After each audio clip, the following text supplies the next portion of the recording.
Lagot na. Biglaan to Jen Torre. Nakiusap sa mga DDS makipagtulungan sa kanya. Forget and forgive. Ayan, syempre itong balitang ating matutunghayan ngayon ay nagmula kay Malacanang Watch 2024. At ito po ang inyong lingkod na si BT na magbibigay ng reaksyon at komento dito sa video na ating matutunghayan ngayon. At huwag na natin pagtagalin at sabay-sabay na natin panoorin ang laman ng video na hatid sa atin ni Malacanang Watch 2024 at bibigyan natin ng reaksyon ang balitang ito. Pasok! Pag-usapan natin ngayon ang post ng unofficial Ronald Bato de la Rosa, solid supporters. Ayon, bago natin simulan ng video ito, nais ko nga pala magbigay ng credits dito sa boses na madidinig natin ngayon at bibigyan ng reaksyon. Walang iba kundi si General Macanas. Siyempre, supportahan natin yan si General Macanas, lalong-lalo na ang The General's Viewpoint. Ayan, supportahan natin mga katunay para maging updated tayo sa mga vlogs na inilalabas ni General Macanas. Ipagpatuloy natin. Na mayroong panawagan si General Torre sa mga diehard Duterte supporters. Torre hiniling sa mga DDS na makiisa sa kanya. Makiisa na ba tayo? Makipagtulungan na ba tayo kay General Torre? Aba, humiling makiisa na daw, sabi niya. Parang napakadali lang bang gawin yun? Yung hinihiling mo na, pagkatapos ng lahat ng mga nangyari bati-bati na tayo, makiisa na kayo sa akin Parang ganun na lang ba yun? Yun na lang ba yun? Para kasing hindi simple yung mga ginawa mo, sir. Ito, basahin natin. Torre hiniling sa mga taga-suporta ni dating Pangulong Duterte na makiisa sa kanya. Nanawagan si PNP Chief Police General Nicolas Torre III sa mga taga-suporta ni dating Pangulong Rodrigo Duterte na makipagsanib puwersa na lamang sa kanila imbes na gumawa pa ng dibisyon. Ito ang eksaktong pamahayag ni General Torre. Sabi niya, makiisa na lang sa kanila imbis na gumawa ng division. Sa tingin nyo ba, sir? Pasensya na kayo, sir. No? General. No? Hindi si General Macanas, si General Torre. No? Pasensya na kayo sa sinasabi nyong ganun. Alam nyo, napakadali lang sabihin sa inyo. Gaya nga na sinabi ko sa inyo kanina, ganun na lang ba yun? Alam nyo po, sir, napakalaki ng sugat. No, napakalaki ng sugat na iniwan nyo sa mga DDS, sa mga sumusuporta kay PRRD. Sa tingin nyo ba ganun na lang kadaling kalimutan yun, sir? Nasasabihin nyo na pagkatapos ng ginawa nyo is sasabihin nyo na, tapos na yan. Forget na yan. Forgive and forget.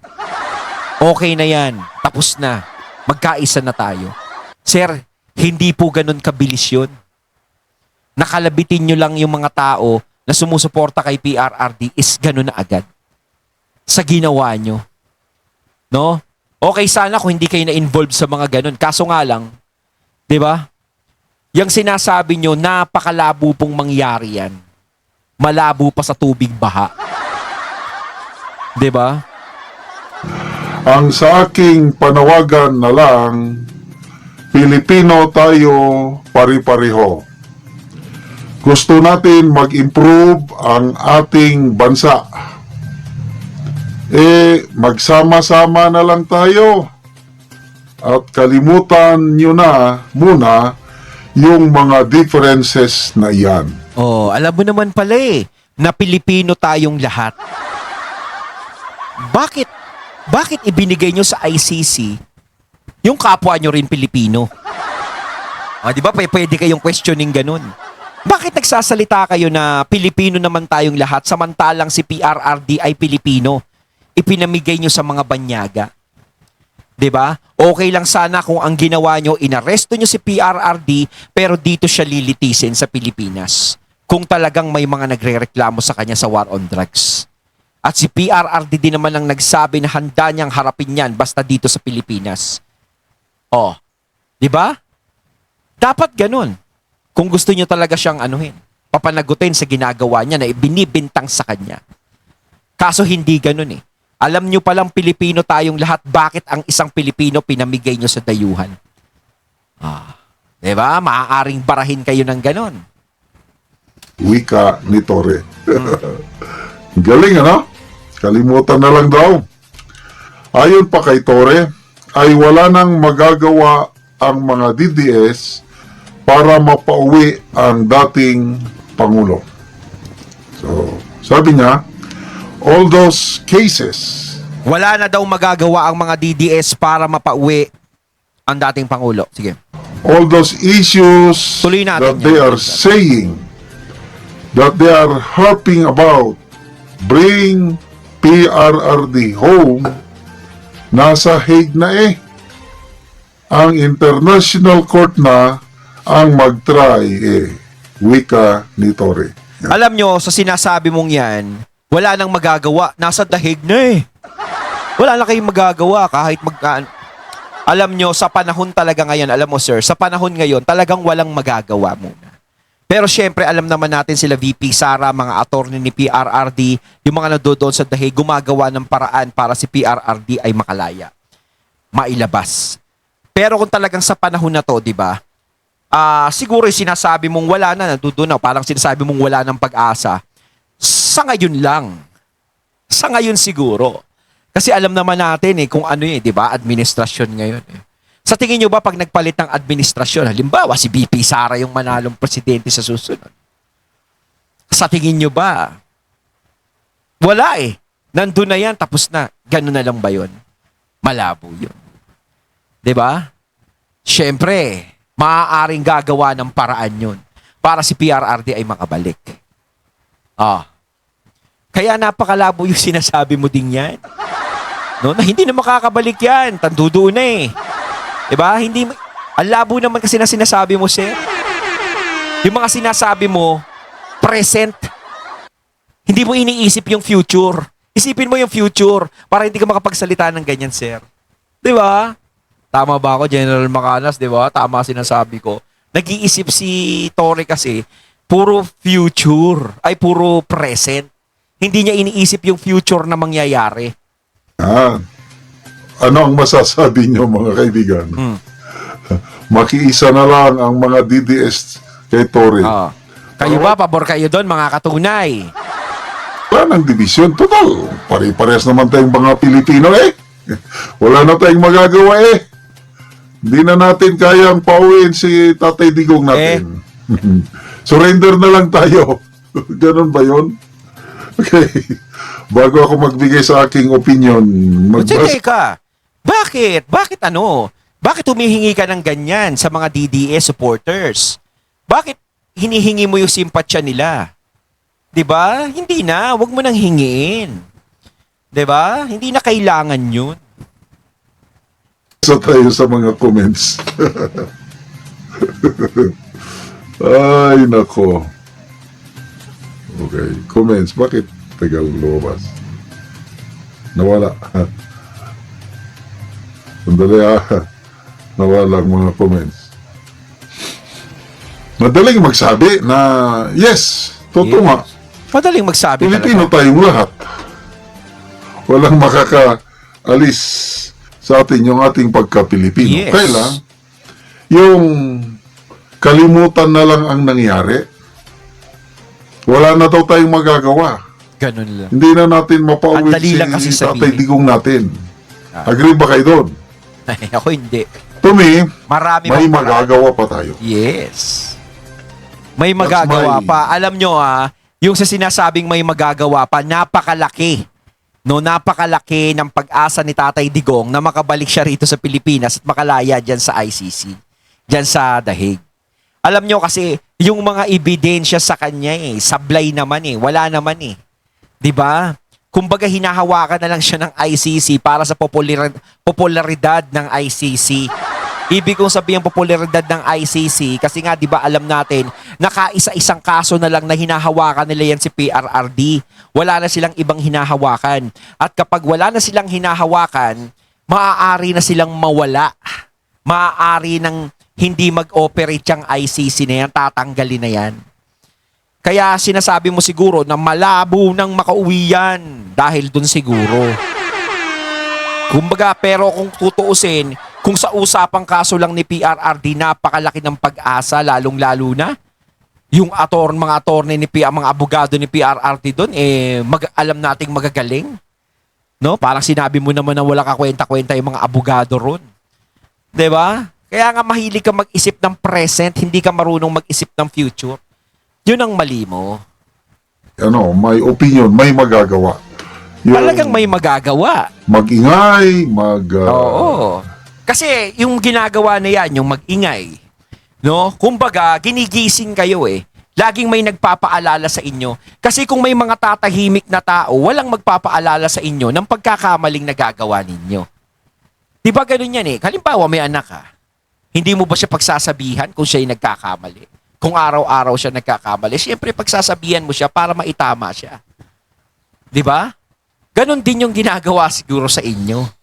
Kung kayo nakakarinig ng mga hindi magagandang salita, ng mga DDS na nagagalit sa inyo, mga natatanggap yung hindi maganda, is kinakalampag lang nila kayo, yung pagkakamaling nagagawa nyo is tinatama lang. Hindi porket kasi napakataas yung tao, may posisyon kayong tao, is tama na kayo, kami na yung magaling, kami na yung ano. Hindi naman ganun. Ang mga tao naman kasi, hindi yan magsasalita kung walang maling nakikita. Ang problema, yung pinakita nyong mali is napakalaki. Kitang-kita. Na kahit bobo ang isang tao, no? Is malalaman niyang mali yung ginawa ninyo. magdasal, lalo na yung magdasal. May magagawa. Ako, Oh. buo pa rin ang paniniwala ko. Mapapauwi si Tatay Yes, ako, Digong. kahit ako eh. Kung hindi man, ngayon Naniniwala kagad, ako. darating Pero sa pa akin naman, ang paniniwala ko, hindi siguro itong administrasyon na to. 'Di ba? Kung sakaling yan palayain ng ICC, malamang harangin pa rin yan. Kahit magkaroon ng malaking pag-asa. 'Di ba? Alam naman natin na allergic sila kay Tatay Digong. Parang ayaw nilang patungtungin sa Pilipinas, kaya nga dinala nila ron eh. nang dalangin ko, makakauwi ng buhay si Tatay Digong. Yes. Hindi ako papayag na uuwi dito yung sinasabi na i-cremate na lang. Wag, mali yun. I rebuke that in Jesus' name. Ako yun. My faith, makakauwi ng buhay. Masasaksihan ni Tatay Digong ang pag-upo ni VP Sara sa Malacanang Yes. after 2028 na election. Yun ang Yes. aking paniniwala. Yan. Kaya, ganda naman yung kanyang panawagan. At saka, Tatay Digong, malabo yung sinasabi mo na ganyan, hindi. Ikaw may kasabihan, ang masamanda mo, mahirap mamatay. Hindi ko na sinasabi masama si PRRD. Kasabihan lang yun, di ba? Alam naman natin si PRRD, matigas matapang yan. Lumalaban yan. Di ba? Kumbaga, kayang-kaya ni PRRD yan hanggang sa dumating yung panahon na si BP Sara ay kumandidato, nandiyan pa rin yan si PRRD. Kaya wag muna. Na magkaisa na lang tayo. Kaya lang, mahirap kalimutan yung nangyari kay Tatay Digong. Yun yung Minsan pinakamalaking nga, mali mo eh. Mahirap kalimutan yun. Parang bangungot ba? Parang hindi ako Tapos hindi rin makalimutan ng mga tao yung ginawa mo. Yung pagbabasa mo ng warrant of arrest sa cellphone. wala na nangyari kay Tatay Digong yun. After all those years, Yes. yung pagpanerbisyo niya sa ating bayan. Yes. To me, he's the best president we ever had. Yes. Kahit ako sa lahat ng mga dumaang administrasyon, para sa akin si PRRT ang the best para sa akin. No? Una, tatlo ang best president ko. Ramon Magsaysay, O yan. Marcos Sr., Marcos. and Tatay Digong. Ay, pareho Tapos, kami. Pareho kami ni ano eh. Magagaling. Ni General Kailan, Macanas. sa ngayon, lumalabas sa aking pananaw, ang pinakamagaling, ang well-loved, most loved president. Si Tatay Digong Walang talaga. iba kundi si Tatay. At saka si Tatay Digong talaga, yung presidente na mahirap kalimutan. Marami siyang magagandang moments na naiwan nung nanunungkulan pa siya. Kita mo kahit napakalayo niya, nasa dahig na siya, halos hindi siya makalimutan ng taong bayan kahit wala na siya sa posisyon. Yung iba nga, di ba, pag natatapos na ang termino sa pagiging presidente, nakakalimutan na ng mga tao. Pero si Tatay Digong nandiyadyaan pa rin yung presensya. Kala mo siya pa rin yung presidente hanggang ngayon. Kaya nga yung survey ng Pulse Asia, I think May yung survey nila. Ah. Nagtaka si Auntie Claire. Bakit may sinali yung taong hindi naman dapat isali sa survey? Tinanong Pwede naman ng ngayon. Pulse Asia. Oo, parang syempre, 63% para malaman mga lang. Pilipino nagtitiwala pa rin kay Tatay Digong. Ah, di ba? Ngayon yan after all, itong mga paninira nila sa Mantakin nyo, nakakulong na yan kung ano-ano pang ako sa ginagawa nyo dyan, pati sa anak niya. Pero 63% pa rin si Tatay Digong. Taas pa rin. Ang dami pa rin naniniwalang tao sa kanya. Kaya ako hindi ako naniniwala doon sa sinasabi ng iba. Wala na, sira na yung mga to. Wala. Hanggat marami tayo nakikitang ganyan, wala. Talagang Duterte pa rin ang mahal ng tao. Duterte, 63% pa rin ang may trust. Approval kay Tatay Digong. Nung umalis siya sa presidency, I think 88. Siya ang may pinakamataas na approval trust rating Diba? sa lahat ng naging Pinagkatiwalaan presidente. talaga. Kasi para sa akin, no, ang tumatak sa akin, hindi lang yung war on drugs eh. Tumatak sa akin kay Tatay Digong yung yung pandemic. Talagang pandemic hero eh. Talagang isa siya talaga sa sumalba sa buong Pilipinas. Nung panahon ng pandemic, hindi niya tayo iniwanan sa ere. Yun ang pinakamahalaga sa akin na nagampanan ni Tatay Digong eh. Kaya ako nagpapasalamat ako at si Tatay Digong ang presidente ng mga panahon na yun. Sinira ng Duterte. Walang nangyari. 63% pa rin ang taong nagtitiwala kay Tatay Digong. Oo. Comparing sa sitting president. He has all the resources, the power and everything. 32% lang noong Mayo. Tapos, kalimutan na lang. Diba? Hindi madaling kalimutan yun. Lahat tayo gustong mapabuti ang ating bansa. Gusto kong mapabuti, kaya lang, hindi naman pwede na lang na after yung ginawa na sa tingin ng karamihan, illegal yung pag-aresto kay Tatay Digong. No way na kalimutan yun.